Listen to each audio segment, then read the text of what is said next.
మెదక్ జిల్లా రామాయంపేట పట్టణంలో HP gas agency office వద్ద ఈకేవైసీ కోసం ఉమ్మడి రామాయంపేట నిజాంపేట మండలంలోని వివిధ గ్రామాల ప్రజలు తండోపతండాలుగా తరలివచ్చారు.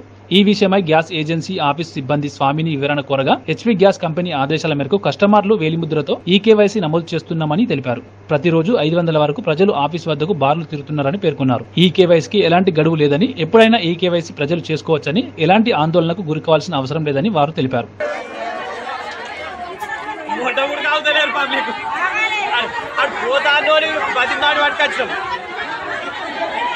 లైన్ ప్రకారం పిలిస్తే గంట సేపు అయిపోతుంది. వీళ్ళంతా లైన్ కట్టేవాళ్ళు ఇక్కడికే చేస్తారు.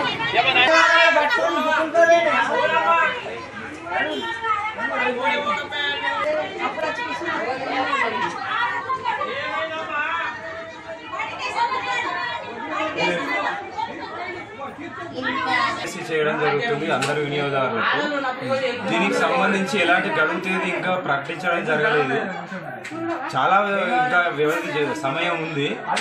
అది తెలియకుండా ప్రజలు రోడ్డు వరకు చాలా మంది ఒక్కొక్క రోజు 500 మంది అట్లా క్యూ లైన్లో ఇబ్బందులకు గురవుతారు. అట్లా ఇబ్బందులకు గురి కాకండి. చాలా టైం ఉంది, ఇంకా చేసుకుందాం. మీకు లాస్ట్ డేట్ అనేది గడువు ఇంకా ఏ టైం ప్రకటించలేరు కాబట్టి రోజు మేము చేస్తున్నాము. ఇంకా టైం ఉంది, చేస్తాము. అందరూ ప్రజలు ఇబ్బంది పడకండి.